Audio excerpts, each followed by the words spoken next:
Maybe when you make it into a game, or like you're playing, right? Rather than... This is the next one I want to do. I want to really go up to a girl and literally just go like, just play. Scissors, paper, rock. Yes. And just walk away. I like that. Especially in the gym because I have headphones on. Yeah. It's a very easy one to just like... I just be like, this guy karate chopping. Like, what is the thing? Like, this is it, right? Yeah. Yeah, that's it. Do this, play a game, walk away, and then next time we can... Maybe not walk away. We'll see how it goes. But I think we'll at least play the game. All right, Rosie. All right. Cool. The intro. Maybe it should be like something like we come at things from different perspectives. You're the male, masculine perspective. I'm the feminine perspective. Yes. And so we realize that in having deep talks that we have very different perceptions of something. Yeah, perspectives, point of views. Quite, yeah. And so it's interesting to have a look at a dilemma or a situation and see it from the different perspectives to see maybe if you can have like a more bird's eye view of what some of the life stuff is about. Yes, the balance, the yin and the yang. Have you already started, by the way? We haven't started. Okay. This is recording. Whoops. This is live. This is live on Instagram. Chat, clip that. Chat, clip that. The lawyer in me is like, wow, boy. Oh, damn. All alarms going off. No tax fraud here. Yeah, this is a completely legal This is tax deductible. Yeah, I pay taxes on this. 2 cents a cup. Okay, so everyone, we're back here with Rez. Yes. Thanks for having me. Thanks for being here. It's okay. I'm on her podcast, she's on my place, it's okay. You know, it's okay. It all works out, yeah. We're one family. Yes. So Rez, one thing that I really love talking to you about, that we talk a lot about, is the way that you, your outlook on dating. Right. Okay. Yes. And in particular, the creative ways that you date, or you like to pick up women, or should we say approach women? Thanks. This is a very recent thing. So I'm just like, I went all of my 20s being like very, very shy. So I'm just, I very rarely I have approached women in my 20s. I don't know, like in real life, like, or it's been very like, I've been stifled. So now I'm just like sort of like a little bit more open and a little bit more less introverted, right? Okay. So it's very recent, but yeah, sorry, continue. So I guess looking at you and how you've transformed into this Casanova. I wouldn't say I'm a Casanova, but I would say this guy. No, hey, lies. I'm just joking. And the reason I think you're a Casanova, or some people would say fuckboy, other people would say a pickup guy, artist. No, jokes. Okay, no, we talk about it. It's okay. A Casanova is because I feel like you, everywhere we go, there's 2 things that happen. You take your shirt off, everywhere, literally. And during the duration of this podcast, every 10 minutes a new button is going to open. You're welcome, ladies. We listen to your feedback. Let's shirts. Yeah. Please like this if you want Rez's shirt off. But I find that 2 things happen. One is your shirt comes off. Yep. And 2 is you pick up women and you get someone's Instagram, their number or something everywhere we go. Like without fail, everywhere. Okay. So I think for me, that makes me feel, okay, this guy's a bit of a Casanova. Like, he likes to attract women wherever he goes. Right.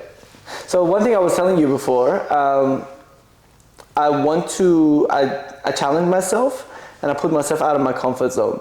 So I was telling you, like, for the past probably 5-6 months, I haven't had any dating apps installed. Mm-hmm. So when you put yourself in that sort of a situation, you're sort of, it's like the only option I have is to actually approach women. And honestly, that came to me was like, if I ever, I'm like, I told you, I'm not looking for something serious right now. But if one day, if I'm gonna meet my future wife, right, it's gonna be because I saw her and I approached her like a man, not like, who? swipe right. Damn, okay, you hear that, lady? Rez is on the prowl looking Do you know what I mean? for his future wife. But does that not make sense? Isn't that a better story? Yes. Right? And it's in a world that everyone is like, I'm lucky enough that I sort of was around before dating apps. So when I was like 18, 19, 20, 21, Tinder wasn't around, right? So we would have to like actually approach women, right? And I would do that with my broken English at the time, which was like very difficult, keep a conversation going if you don't know much English, right? So I have had to do that. And I feel like these days, because everyone is on dating apps and Instagram and there's no real time initiation of contact, if you can do that, then you set yourself like apart. Yeah, I think that's something you can stand out in.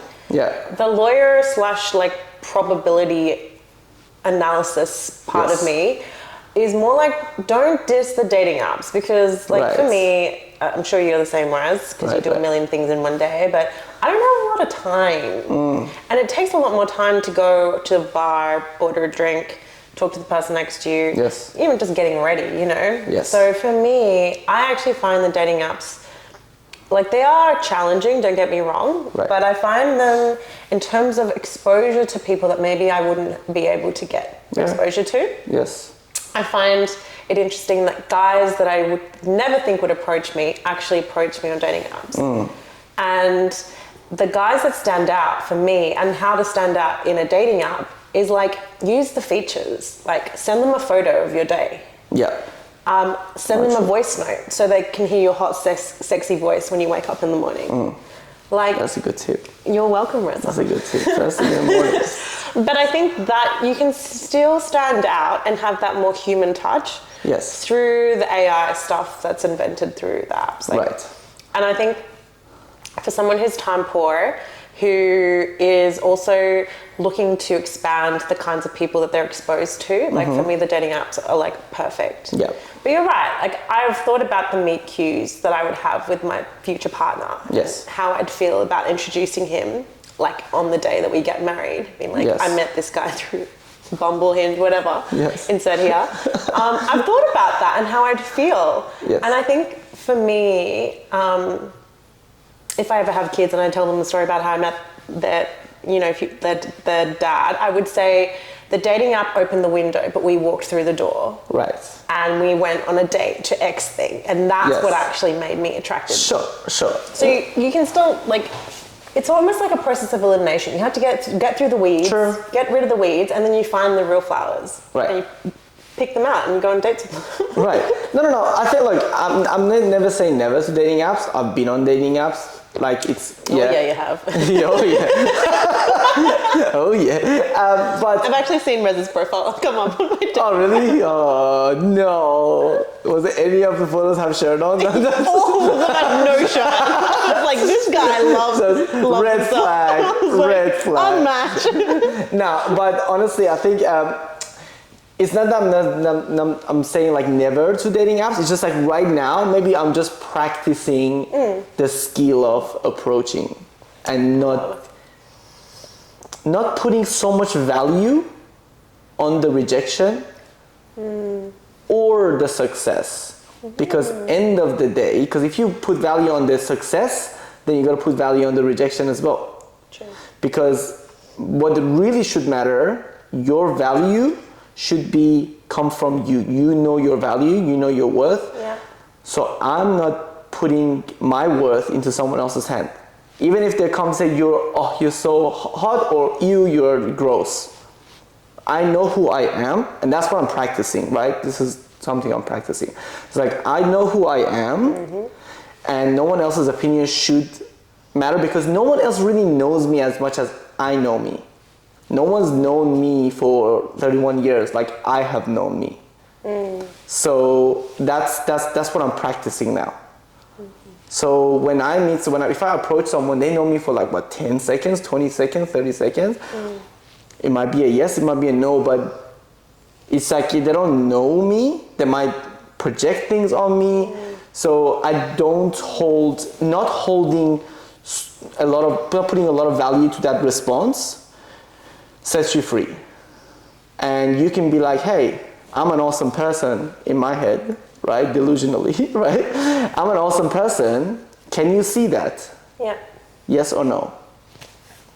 I like that. Not placing too much value on the outcome, but just in the journey, in the process itself. Yes. And treating it like practice. Yes. So it's like if you practice, you don't fail because it's just one step towards the next step. Yes. You know? Yes. And it's just building. It's like going to the gym, right? You Correct. don't go to the gym to expect a result straight away. Yeah. You tiny increments. Yes. And then over time, you see progress from when you started. Yes. You're like bulkier, you're bigger, you're musclier. Correct.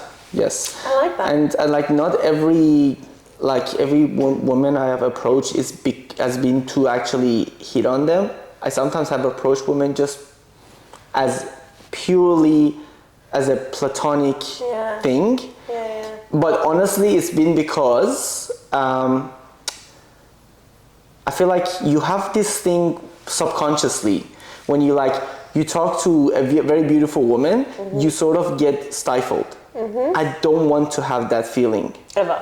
Like not even if like, I don't know, like who's the hottest woman ever? Like, I don't know, Margot Robbie comes up to you? Look, I'm not gonna lie, I will be stifled, but I'm just saying I'm working myself to the point where I'm not. So this is just sort of like again, you mentioned gym, it's like a progressive overload. It's sort of like, you know what I mean? Yeah. So like, so like, honestly, there's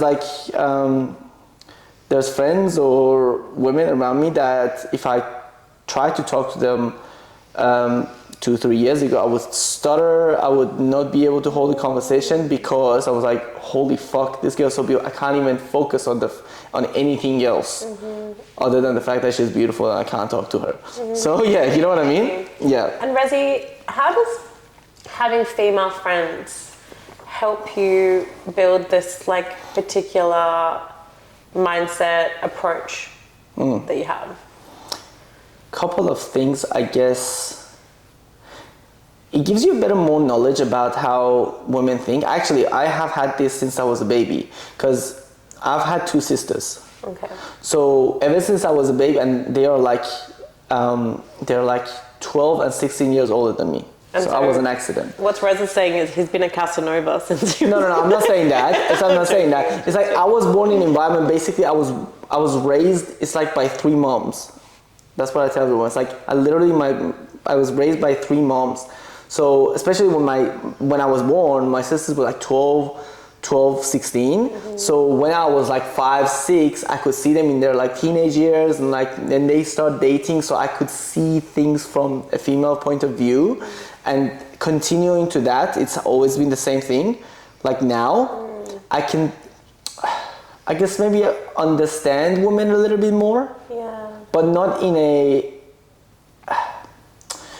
the way they're perceived in this day and age, I guess. Like on the internet and stuff. So yeah, it gives me like maybe it just gives you a perspective. I guess that's it, you know? And also like, you know, it's you put things together. Like male friends, amazing, give you a different perspective. Female friends give you a different perspective. But if you only have one, not the other, you might miss like a very important point of view of the world. Dating world, could it be, or could be business, all of that. Yeah. That's really interesting. Because as a woman, having male friends, I think keeps me grounded. Right. Because with the feminine energy, right, you are very high above the situation in the sense that you're thinking with your emotions. So you almost feel them more sensitively. Right. When you're triggered, when something happens in dating, when something happens, in heartbreak or whatever. And so when you have guy friends, like, before we started recording, I was talking to you about something really personal that happened. Yes. And I felt like you saw it as the perspective that you gave me was very much like, I know who you are, Giuls, and I know this is important to you. Yeah. regardless, like you simplified what I was saying. Yeah. Like I was all like, oh, you know, I was like upset and blah, blah. Yes. And you're like, well, if it's important to you, yeah, like that's really what it is. Yes. Yeah. So I feel like with me, particularly around dating, overthinking, feeling really kind of like emotional, got my guy friends just like take it back, strip it back. Yeah. It's almost like, what's the point of your question? And you bring me back to ground. That's what I feel like the gift of having male friends around. Yes. And also I can just be my goofy self. Yes. Yeah. So look, I joke around you like you can roast me a lot, right? And I don't think you can roast any of your female friends like the way you roast me. It's true. Think about it for 1 second, right? Yeah. Because so true. But and the other thing I was gonna say is that that seems like having female friends, like males, like men are majority of men. Like higher number of men are highly logical. Now there are women who are highly logical as well, but the number is just statistically lower. Like the women, I would say, have a lot more emotional IQ. What do you call it? Like EQ. Yes. Emotional intelligence is a lot more, I would say, in average, but men are very like interested in things and logics. You know what I mean? But you're very logical. Like, oh yeah, I'm a software developer. You know what I mean? Yeah. So like I'm sort of I'm like sort of wired that way. Yeah. Right?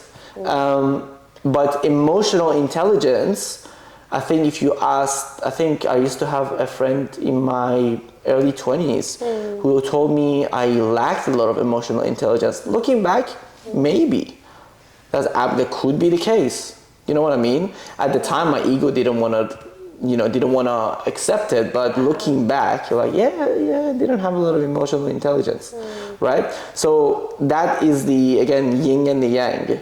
So that complements. Like, again, this is for the majority of the part, right? You could have a woman who is highly logical, low emotional intelligence, and you have a man who is very emotionally intelligent but like less logical. There are ebbs and flows. Yes. But I'd like to think, as your friend first, that I've brought out a reflective, deeper side of you. Oh yeah. Like we talk shit and we roast each other and but I like to think the influence that I've had in your life has been like to be more reflective and retrospective. Yeah. Oh yeah. You know, to talk about your feelings, maybe in a safe space. Like my role as your friend is and has been to create a safe space for you to just be yourself, including your full self, like including the side of you that maybe the boys don't see when you're at the gym. Right. But, you know, like I asked you the other time we recorded, was like, when was the last time you cried? Yeah. You know, like, not that you need to think about that every day. I have an answer for that now. It was a couple of weeks ago. A couple of weeks ago, lady. It was like for 2 seconds, like, snap out of it. I told her. And I told you. It's like, now it's locking. It's like, if you tell yourself to snap out of crying, it's, imagine you telling a young kid who comes to you after they've fallen and he's crying that they have an injury. You go, snap out of it. You'd never tell a little kid to cry. Like, who's crying? That's a good question. Never. Because sometimes that works. What do you mean? Like, as a kid, I remember that has worked on me. It's actually it's an Iranian saying. Like, when someone, like a kid's like, you tell them, like, men don't. Actually, I've been told that as a kid. Every time, sometimes when I would cry, someone would tell me, like, men don't cry. And just like, oh shit, they don't? Okay, fine. I'm gonna stop crying then. And it might not be correct, right? But sometimes I feel like it's a very interesting thing. I've seen kids sometimes hurt themselves, and if you try to empathize with them, they'll cry more. Yeah. But if you just like, that was nothing, they'll stop crying. I think that's a really interesting perspective because as a Latina, I definitely can see where some of our cultures are very similar. Yeah. I think the way society has developed, and now there's a lot more research being done on like early learning and good, like healthy parenting styles. I think it's safe to say that your role as a parent is not to tell a kid how to feel. Your role as a parent is to allow the kid, even if the kid is like a gifted kid and you want to put them in all the sports and you tell them you got to do all this stuff, your role is actually to let the kid decide and be free and to give them the tools themselves to decide how they want to do with it.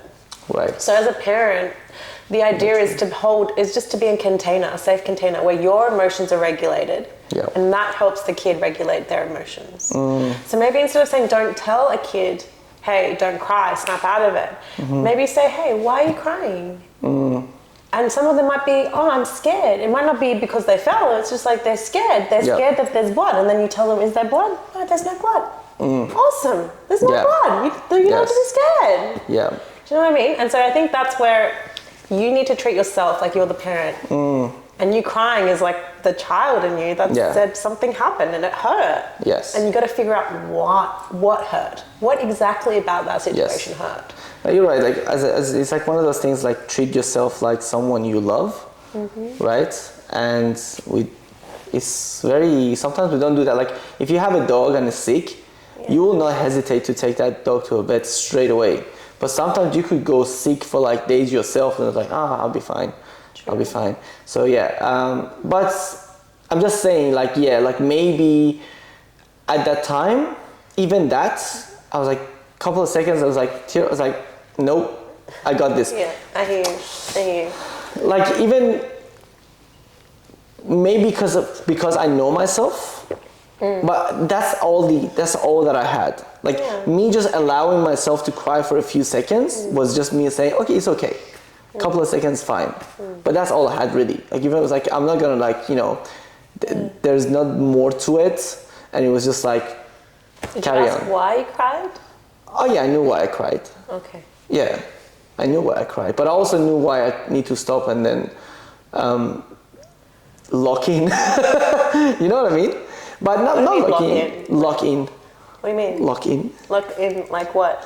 You don't know what locking in means? Sorry. So that's okay. It's okay. It's good. So locking in is like, it's just a saying on the internet. It's like, I need to lock in. Oh, it's like just like focus and like get on the grind. Okay, get on the grind. Yeah. Right. Moe says this all the time. Moe. Hi, Moe. Hi, Moe. I need to lock in. And I think I've talked to you about how I believe that a lot of particularly guys in today's society don't feel like they have permission or space to actually feel their emotions. And then that's why I see a lot of guys like at the gym pumping hard, but sometimes I wonder, what's that guy really pumping about? Like, did he lose his job? Is his mum sick? Like, I always wonder, because as women, and that's something I feel very privileged as a female, and I'm so grateful for my female friends that create the space for us to do this, is we talk to each other about how we feel almost like daily. Yeah. So we constantly do temperature checks. Like, hey, how are you feeling? And women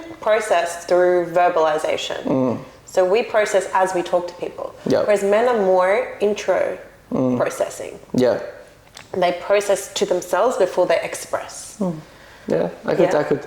I mean, look, I feel I would argue that if men talked about it as well, it would have helped. It's just that it's harder for them to verbalize it. Yeah, because they may not even be able to name what they're feeling. Like, people say there's lots of emotions, like anger, sadness, but within anger you have disappointment, frustration, injustice, these different modes of, there's a wheel, if anyone's ever been interested, a wheel of emotions or feelings that you can look up on Google, and it actually shows you and breaks down each of the raw emotions into sub-emotions, so you can actually pinpoint exactly what you're feeling. Nice. And I use this wheel when I don't understand why I'm crying, I don't understand why I'm angry and all this stuff, because it helps me express myself. Yes. Okay. And articulate exactly what I'm feeling. Yes.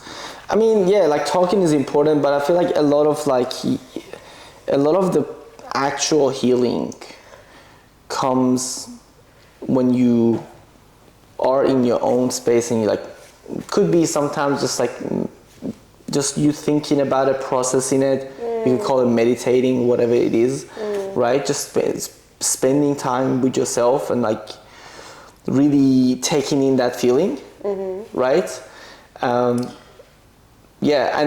for me, it was not that I wasn't like, there's nothing wrong with crying, but it was just like, hey, I have a better way to channel this. Yeah. Right? And that's what I did. I was like, okay, cool. I was literally like, okay, I'm gonna go to the gym now. But not that that's the answer to everything, but it was just like, that was what I wanted to do at that time. It's like, it felt good, and I'm spending time with myself, and I'm not just in pumping weight, but I'm also I'm thinking about that, and I'm like, yeah, it's actually, it's not therapy, but it is. You know what I mean? It helps. Yeah. It does help. I just wonder if it addresses the root of the problem. I'm a bit skeptical, but it doesn't. But you spending time with yourself, you being forced, because you're not talking to anyone while you're doing a set, you're thinking about something, that I think it does. Yeah. No, I understand. Yeah. And just before we did this podcast, I did get on Instagram and asked people what they wanted us to talk about. And one thing that came up was this notion of healing. Right. And from a male perspective and a female perspective, what that looks like, like during your healing era or your healing time. Right. I guess you've gone through heartbreak, you've gone through like rejection, you've gone through things not going your way. How has Reza coped with that? So I'll tell mine, then you tell yours. How have I dealt with that? Depends. It's been like depending on what has happened, I guess. But a lot of the time, it's been internal work. Okay. Like, I think the best amount of healing that I have done is when I have worked on myself in terms of sitting with that emotion, being disciplined enough to not numb it. Okay. Right? So I'm talking about not numb it with alcohol or anything else, super right? Important. Or anything other than that. Like that can be not try to distract myself from it and sit with it, right? I used to, the big breakup that I had, I used to do it with just walking. Just walking, long walks. I would just walk, like just and also listening. There's been a lot of resources that has helped me. You know, different stages where I've been, different people to listen to have helped me. It could be different for everyone, but I have found value in that. But yeah, just really not, and sort of thinking, okay, another thing is, where does that come from? Because a lot of the hurt that we have is actually a trigger of a past trauma. So a rejection or a heartbreak or you being abandoned or all of that is actually a trigger or a reminder of something that's happened to you a while back. So it's like whether it is when you were a child and I don't know, maybe you were playing with a kid in the playground, it's like, I don't want to play with you anymore, I'm going to play with that other kid. And then that was the first trauma, and then you sort of like, you know, or whatever that is, and that sort of is a trigger of that. And then you could look at that trigger, and a trigger, I think, is every time you have a response that is disproportionate to the reality, right? So like this person, let's say for example, doesn't want to be with me anymore, this person rejects me or that, or so therefore I am, you know, you extrapolate this, oh, therefore I am not worthy of love and I'm gonna die alone, I'm gonna die. You know what I mean? Because that's what it is, like rejection. Let's say people who have like a fear of public speech, right? If you go and speak in the public, are you gonna die? No, but maybe when you were a kid and you were in a classroom, you spoke in front of all the classroom, they laughed at you, and you're like, oh, the classroom doesn't approve of me. If they don't approve of me, they're gonna abandon me. If they abandon me, I'm gonna die. Because the classroom is the world to you at that point, right? So that's what we do, right? So it could be that, but it's about really addressing that core problem and really letting go of that and really disassociating and realizing that I'm okay with that, or you know what I mean? So I think letting go of that, you really digging deep and see what is coming up with this feeling. What is it that is resurfacing, and then trying to address that. I think that's been every time that I've done my best healing, is because I've dug in deep and tried to resolve everything that's like deeper. How about you? I like what you said about coming to the core issue of what you really feel, or what that particular feeling represents in terms of another time that you felt it. I think kind of like pulling your onion layers back and really seeing where that fear is imprinted in you the earliest. And it goes back to what I was saying about reparenting yourself. You know, you have to, you don't forget that trigger. You don't forget what happened to you in the classroom when you were in primary school. You don't go, that never happened. You're not in denial. But I feel like what you do is you go through that, and you go through it as if you're the parent, and say, oh, it's okay if people laugh. It's okay because I'm just trying my best. I'm doing my best to public speak. And I'm going to get better at it, because the more I practice, the more confident I will be. You know, and you just talk to yourself like you're the parent in you. And you kind of, I guess I would say, you strengthen yourself and give yourself confidence to walk through that again. You know, without feeling the same emotion. So is that how you dealt with it? No, that's not how I dealt with my heartbreak. But I like the idea of walking. I do a lot of walking. So I think I also experienced heartbreak. And one of the things that I find that I do a lot naturally is I always go back to what was my role in this, because it's really easy to paint yourself as like a victim or someone has had their heart broken, but it's also another thing for you to also say, how did I enable or facilitate the end or the demise of this? What did I do? And often I find heartbreak is, if I look at it, it's around expectations not being met, or needs not being met or aligned. And so for me, one of the first things I do is kind of like, I check in with myself and go, okay, Giuls, you didn't get the outcome that you wanted, but what was your role in facilitating whatever outcome that was? So did you communicate your needs? You know, were you respectful? Did you listen? So all the things that I wanted to come out of that situation, did I provide those to them? With the other person that who, you know, particularly broke my heart. So I kind of do that kind of first aid check, like just to see what I can take accountability for myself. Because that then empowers me to be like, okay, I'm going to make sure that I don't do the same thing. I like that reflection, because a lot of time I feel like a lot of people don't take accountability for the heartbreak. They just want to feel like, oh, it's happened to me, woe is me, like I'm the victim, my heart is broken. And don't get me wrong, like you saw me on like the day that my heart broke, like I was like crying. And like I went to the gym and everyone came up to me and be like, are you okay? And I think part of that was me feeling my feelings. And you guys all provided a really safe space, like beautiful, wonderful friends that you are. But then another part of me, which was the second layer, was being able to take accountability. Because once you take accountability, you can then make an action plan to say, how am I not going to let myself feel this again? And that gives me hope. Which then replaces the sadness, or replaces the grief that I've had. So that makes me, it's like, it gives me something to be like, okay, I'm now going to strengthen myself so that next time when I meet someone that's amazing, I'm going to communicate my needs very early on. Now, the fact that you have that accountability is really important. Because I always ask when someone talk to me about their ex, and they never say about nothing that they ever did wrong, big red flag. Red flag, ladies. Big red flag. 100%. I was like, man, you did nothing wrong. And I like, because what they did really doesn't matter. It's about what can I learn from this?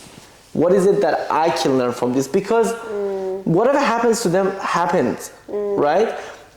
It's now about me becoming a better version of myself after this. True. Right. And let's be honest, Raz, a breakup is generally not always, generally I say, generally not always one way, like because of one person's fault. I think there's always a level of self-reflection and accountability that we can do, because a relationship to be a relationship it takes two people. Yes. Oh, for sure. Yeah, and yes, maybe some person is putting in a bit more effort than the other person. Yeah. Maybe that can exist.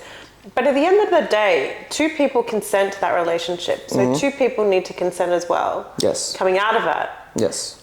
And that means that there's actions taken or lack of actions taken in building that. Oh yeah. So yeah, I always think people who talk badly about their exes or people who deconstruct a heartbreak or a relationship that they've had and they've painted the other person as the bad guy.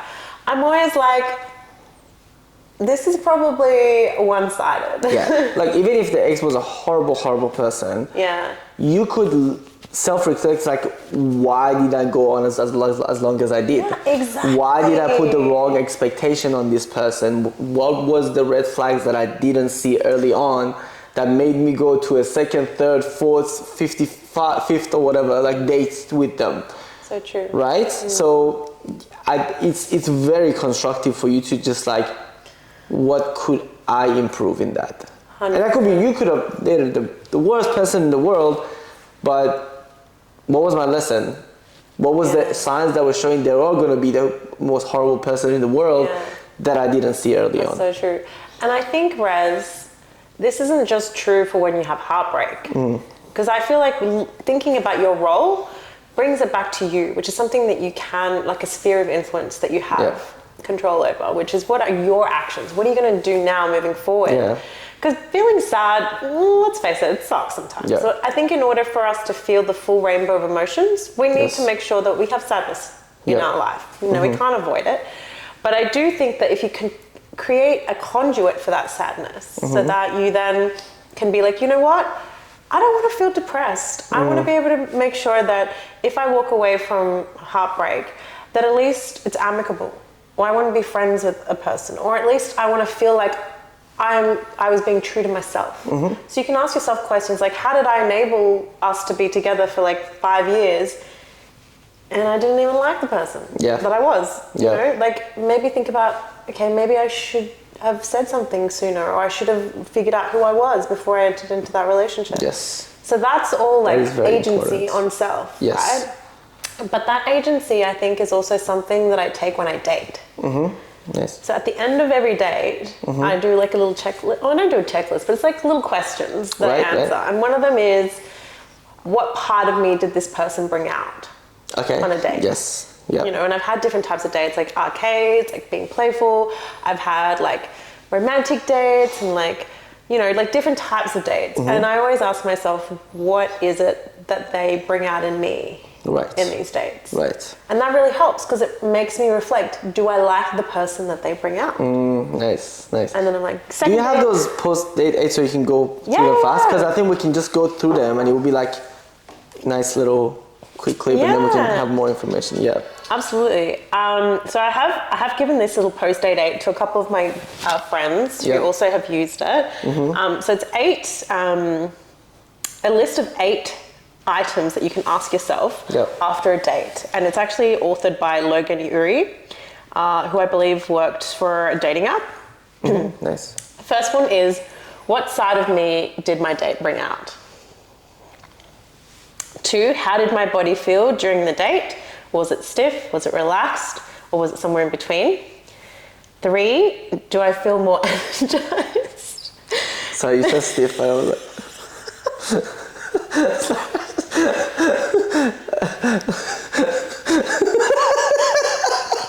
Sorry, Mom, if you're watching. Sorry, do I feel more energized or de-energized than I did before the date? Is there something about them that I'm curious about? And did they make me laugh? That's number 5. 6 is, did I feel heard? 7, did I feel attractive in their presence? And 8, did I feel captivated, bored, or something in between? Love it. Chat clip that. That's a good one. That's good. Yeah. That's the post I did. Cool. So I ask that after every date. Yeah. And I generally journal. And then in the morning, I look back on the things that I wrote and I think, okay, would I want to go on a date with this guy again? Yep. Yes. And I reflect on it as I try to do that entry as soon as I have had the date, so it's all fresh. Right. But then I don't make a decision until the next day. Yes, very good. Sleep it on things, let it process. That's very wise. Yeah, for sure. What about you after a date? What do you do to like think what do I ask for myself? Okay, so I don't have that structured, but I do ask myself if I could be myself around them. Okay. Right? Well, these are I try to be myself around anyone regardless, but in the past I feel like do they make me more comfortable to just like be fully authentically myself? And if I am being authentically myself, what is the response to that? You know what I mean? Do I feel judged, or is there so that's sort of what I ask. I think I do wonder what the physical attraction level is at, I think for me, I look at, I don't know, this could be wrong, but as a guy, you feel like, I mean, if there's a kiss, that's a good thing, usually, right? But if there's no kiss, I'm like, maybe there wasn't.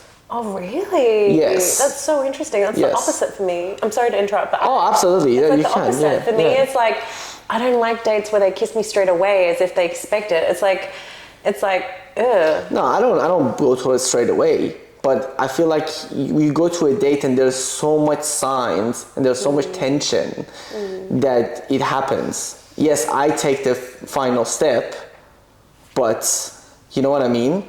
It's like because they've given me signs that are receptive to that. They're receptive to the physical touch. They're receptive to, so that's sort of, I don't just go for the kiss. I wait for the signs. Okay. And then that tells me there is physical attraction because it's a bit of a question mark. The physical attraction. I want to be a devil's advocate here because I recently thought about this, and for me, at least, I would consider myself a mature woman. As in, I'm not like a casually dating kind of person. Yes. So for someone who I really find attractive, I like for them to create a build-up. Yep. So that you don't expect it, you can't predict that it's going to happen. And I remember going on a date and the guy was really funny and we just hit it off so well. I could have been talking to him for years. Right. We were just very comfortable in each other's presence. We were witty, we were having really interesting banter. And when we went to say bye, I was like, oh, this guy's going to kiss me. I was like, oh, not like that, but I was like, all the signs were he tried to, we were in a booth and he tried to sit next to me when he could have, when originally he was sitting across from me, he was trying to show me that he was looking for, physical touch in some way. But I was like, you know what? I would be more impressed if this guy held back. Okay.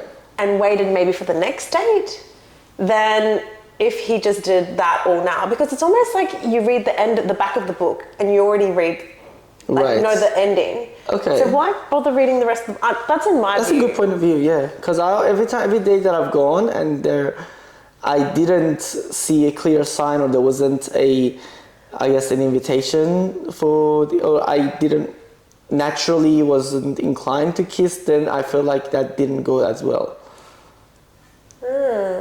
But I don't know. As a guy, it's different. Interesting. Yeah. Well, in this example, so luckily, ladies, the story was in my favor because I said bye to him and my train came and I went on the train and he didn't kiss me or anything. Right. But I remember being like, oh, cool, nice. I really enjoyed myself and I didn't have to pretend to be more intimate than what it was. It just didn't end with a kiss. Sure. And I was so happy with that. Okay. And then next time I saw him, he told me, oh, hey, I really wanted to kiss you then, but I didn't want it to be the trains go and then the doors close. And it was I didn't want to do that. Yeah. So he organized a date and it was wonderful. We went to the sauna and then we went to the beach And like we kissed on the beach. It was great. Yeah. And the kiss was amazing, but I didn't expect it on the first date. And there was like a lingering. I don't know. And I found that was, I think it made it extra. Sure. Like amazing. Sure. Than if it had been all in one day. And you're like, oh, there's like a lot happening on that first date. Right. Okay. Yeah. Maybe that could be different. I think so. Try it out, Riz. Let me know. Yeah. I can try that. Yes. A bit of a wait. But yeah, I think. I mean, it's actually very interesting because I haven't had a online meetup for a while now. It's like because you met everyone in real life. Yeah, for the past that's like because so it's been I always when you're meeting people in real life a lot of times it's like question mark of are we friends or are we more so even the first date is a bit of, was this a date? Yeah, was I hate that, by the way. I don't. You need to be really clear as a guy. Oh yeah, of course. Tell them, no, of course. I'm picking you up or I'm meeting you, and it's a date. No, I've made it very clear sometimes. Like, but there's been like hangouts that hasn't been clear, but then I did make it clear. It's like, hey, do you want to go out on a date with me? Yeah. You know, and then they would know it was a date. But there has been times where we hung out, but there's also that physical, you know, tension or attraction, and you just don't know if that's what they are feeling. So you just go and kiss them anyway, just to check, or what do you do? No, it's always been very like since it's been a while since I've always asked. Asked what? I've always verbally asked, can I kiss you? Really? But it's as I'm like very like. Really? Yeah. Wow. Yeah. That's polite. I've never had a guy ask me if they can kiss you. Yeah, I've done this for the past few years. Wow, how very Canadian. Very polite. Very polite. I mean, I'm gonna like actually. There's been times where I've just kissed his bowl, but it's been that. But it's been very like. I'm already leaning in. And it's like very close, and it's like, and then they're just like, if they nod, it's like they say nothing. It's like it's a very. I don't know. I found it very. It is polite. It's very respectful. But if they want you to kiss them, it doesn't really matter. Like, it doesn't matter how you do it. I know I've dated someone who, like, we went out on, like, 10 dates or something, and they still didn't kiss me. Yeah. I was like, oh my God, this guy. Yeah, just kiss me. I literally just grabbed him. I was like, it's not very feminine, but I just, like, need to kiss you right now. Yeah. I didn't like it, though. Like, I didn't like making the first move. Like, and I'd probably, I'll never do that again. Yeah. But he was trying to be, like, read the room, and he was trying to be really respectful. And also I think he liked, not teasing, but, like, lingering. Yeah. And so, yeah, I think, and I was like, 10 dates. Like, that's 10 days a long is crazy. time to wait for kids, right? Like, it's not just me, right? I was like, damn, I'm impatient. 10 dates is, But I think, so there's a fine line, I think. Yeah. And I think you're really great, and like you got to read the room. Yes. You got to test it out. Yes. Like I like what you said. Like you look for different signs, like physical touch. Maybe they're like touching their mouth a bit, or like they're showing you that they want that. Yes. You to kind of break the third wall, kind of thing. Yes. Yeah. No, that's good. But there's definitely like I build up to it, but for whatever reason. And it's been every time I've asked, it's actually been quite positive, and it also makes if I think majority of time I've asked it when it's like I know it's like a 99% chance, right? Yeah, I don't just ask. It's like, oh, so you're gonna kiss you? No, I know it when the tensions are very high, and I just like they just do it and not. It's like I remember one time it wasn't, and I've heard like not yet. But it's been like pretty early on, So I've heard like not yet, so I was like, oh, cool, okay, cool. So that's cool. But that's the thing, you know what I mean? It makes it a little bit more the communication a little bit more clear. Like not yet, cool. That's not a no. You got to be communicating. Yes, yeah. You can't just go like communication is two ways. It's got to go two ways. You got to be like, offer, acceptance. Do you know what I mean? Like that's what it is. Yes. So if you can't just go offer and then just like plant it on them. Yes. You have to be like, hey, offer, and then the other person goes, yeah, accept. Not yes. Or like no. Yes. You got to keep that, communication going the whole time. It doesn't stop the minute you both are physically attracted to each other. I have found some of the stuff that are the hardest to communicate and hardest to actually ask or say actually yield the best bonding results. Like when it comes even this is what I just said. And sometimes even just the intimacy doesn't have to be verbal, but like asking for feedback in a lot of things. Yeah. And as uncomfortable as it would be to ask, if you do ask it, or you either listen for feedback, or sometimes they're not really giving you that, but you actually clearly ask it with confidence, and they give you those responses, and it's like, okay, now we are I feel like we are closer. You know what I mean? And I would say, I think that's wonderful, Raz, because I do think that feedback is important. Yeah. I would also encourage women to give that feedback unprompted. Yeah, they don't do that. That's the thing. Yeah, sometimes, but I wish more women would. Yeah, I wish too. For example, if someone does something that you really like, encourage them to do it more by giving them positive feedback. Positive reinforcement. You don't have to wait for them and go, hey, how was that hot chocolate that I made you? Was it good? Yeah. You can actually say, hey, I really loved when you did this. I loved when you gave me a massage. That was incredible. You're really incredible, at giving, your such great energy when you give me a massage. That's very important. And we're like, oh, cool. She feels sometimes, cool. they might not realize that what they just did was really good for you. And I think women should be more vocal about feedback without waiting for a guy to be like, hey, how did you find this? Even things like dates that the guy plans that you really appreciated. Yeah. That is really positive, because guys, in my view, this is how I view dating. Guys set the tone and the environment for the date and the relationship, whatever that follows, if there is one. Yeah. And women are so I see that as setting the frame, and women are the canvas, so they paint it. They give you peace, they give you inspiration, they give you all sorts of things. And so a guy's job, and this is why I will never pursue to kiss someone myself ever again, except for that one time. Yes. But the guy's job is to set the mood, to set the frame for that. Yes.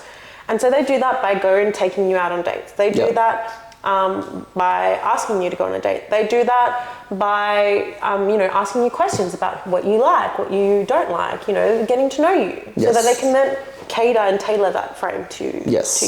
Yeah. And the girl's job is to make that frame as colourful, beautiful, peaceful, relaxing, whatever as possible. Yeah. That's a very good point of view. It is. So that's why taking the time to get to know the person that you're asking on a date, asking questions, all that stuff is important. Oh, yeah. Yeah. But if you want the guy to do more things so that you can paint in the way that you like, you say, hey, baby, I loved when you took me on a sauna that time that we went on a date, because that made me feel so relaxed. I could have been floating on a cloud. Yes. And afterwards, we just could cuddle, and it was just the most intimate setting that we had. And I'm like, thank you so much for organizing that, babe. Yeah. That was incredible for me. Yes. And then do you reckon babe's gonna go and organize another day like that? 100%. Yeah, for sure. Yeah, that's a really good one. That communication, super important. Positive reinforcement is something that works really well. Yeah. You could go the other way and just have that negative reinforcement, just wait for that something to get to you too much. Yeah. But if you have that positive reinforcement, you sort of you can really, if they care about you, they'll take that in really well, and that makes that relationship a lot more stronger. Yeah. Let me check something. Oh, cool. Yeah. It goes really fast. This is why last time we were for 3 hours. Wow. What was I going to say? So what are some of the qualities that you look for when you date someone and you want to pursue something more? Right. So I was telling you before, the times, and I've told you, like, I'm right now, you know, there is specific people that I pursue something serious with, but it's not always, it's not my default. Selective. You know what I mean? So by default, I'm not looking for something serious. Sometimes I will see someone who's like, I could see myself with something serious with them. And the biggest thing, what you just said about, you set the frame and they do the painting, that's very important, I think. But, and I think that's that feminine energy in all of that is very important. So in all things, I look at it like, you know, maybe even with like, I feel like, you know, as a guy, the traditional sort of roles are like, you provide the house and then she makes it a home or something like that, right? Similar like that. But I think the thing that has recently really attracted me has been someone where they push me to be more, right? Push me more than I thought I could be, because I already push myself. But then if you have that energy, that feminine energy is like, you can be more than you thought you could be. If someone can give me that, you know what I mean? And yes, it has to be genuine. I have to know that they believe in me, because every time you have someone believe in you more than you believe in yourself, because I believe in myself, it's like, damn, this person is like very, almost like, you know, delusional level, like they believe in me, man, I'm all for it. So whatever, I'm gonna go with whatever, even if I don't think that's completely true.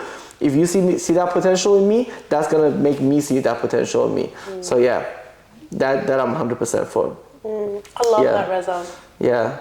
I think it's important, if you're in a relationship with someone, for a man to feel like his woman believes in him 110%. Like that, if he wants to build a house, or if he wants to be a billionaire, or if he wants to get ripped and jacked, his woman goes, baby, I 100% believe you can do it. And I think you can do so much more. I think having someone in your corner in that way for a man, in my point of view, is like the ultimate proof of loyalty, respect, admiration for a man. And I think that's where the powers of the feminine and the masculine really unite in that, because you have a woman basically breathing life into their man, like saying, baby, you're really good at this. Like, I think you can push harder. I reckon that, you know, you can reach whatever mountain you want to climb, and I'm right there beside you. Like that just gives you that extra energy that you need to just do whatever you need to do. Because at the end of the day, you have someone that no matter what, in sickness, whatever, health, whatever, but they actually think you're number one. Out of all the 7.3 million or billion people in the world, you have someone who's in your corner thinking you are the king. You can do whatever you want. And I've always said, like, you know, what I've heard is like the right woman is not going to be looking at you for like how much success you have now. They're gonna fall in love with your potential. Well, I don't know, bros. No, but think about it. Like, maybe. I would advise women not to fall in love with their potential. Ooh, but they can be wrong. Is that what you're saying? I think, no, it's not that it can be wrong. Potential is it's unrealized and untapped until you actually do something with it. So it's like me, right? I come from a household where we speak more than one language at home. So I have potential to learn another language, right, as a kid. But I wouldn't fall in love with me just because I had a home where I learnt more than one, or where that had more than one language in it. Because it's up to me. I could be a lazy child and just be like, I don't care if my parents know Spanish, English, and whatever other language. I just don't even want to learn any of them. I just want to learn one. It's up to me what I do with that potential. And so I think you should fall in love with someone's values. Their mindset, their discipline. That will give you more of a reason to anchor your love than their potential. I don't know. I mean, not a potential that they're wasting, a potential that actually pursuing. It's like, this guy is going to go somewhere. I know he's going to get to places. Yeah. Do you know what I mean? Because yes, he has that potential, he has that talent or whatever, but he's actually putting in the work. Yeah, I think the values is what you should fall in love with. So, for example, I know that you are very driven, like you work hard. You know, you're not just like someone who smokes weed and just sits on the couch.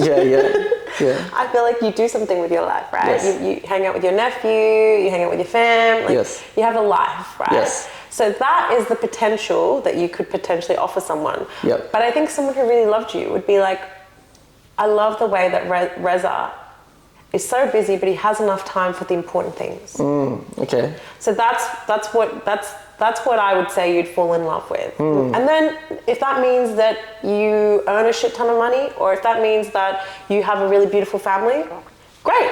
But like, the real core of you is the reason that they love you. Yeah. Right? Okay. Regardless of the external outcome. factors. Yeah. Yeah. And that way, if they don't give you those external factors, you're not so disappointed either. Yes. Do you know what I mean? Correct. Yeah. Like, I mean, God willing, you do have lots of kids, however many you want, but like, you may not be able to. But the fact that you're a loving family guy, that won't change. You know? Yeah. And that's how you should love yourself as well. You should love yourself not because of the external factors, not because of the job or the fitness level or whatever thing that you have, because of what you see in yourself at the core. And then if you can love yourself, you open the possibility of being loved. You believe it when someone else loves you. That's true. So you open yourself to some true love. Oh, Reza's being real deep. So deep. Damn. So deep. What'd you put in this hot chocolate? It's protein. I put whey and hot milk for her. Hot chocolate. It's so lovely. I was like, I'm gonna give her a piece of coffee. He's like, you want something? It's like coffee at like 8. I don't know. I don't know what kind of stimulants you use, but I just have protein. I really love that beautiful mentality that you have, because everything that we give to others, we actually foster within ourselves. Yeah. And sometimes people love others more than they love themselves, but you can see that kind of love is conditional. Yeah. But if you want really pure love, the kind of love that will overcome hurdles, or the kind of love that will be there for you regardless of your age and what your physical attributes are, I reckon if you start by loving yourself, you then show someone how to love you. Yeah. And in showing someone how to love you, you also give them permission to be themselves. And what better way of showing someone you love them than giving them the space to be who they really are? Deep talk with Giuls. That's a good one. That's a good one. Nice. Yeah, This is pretty good. Yeah.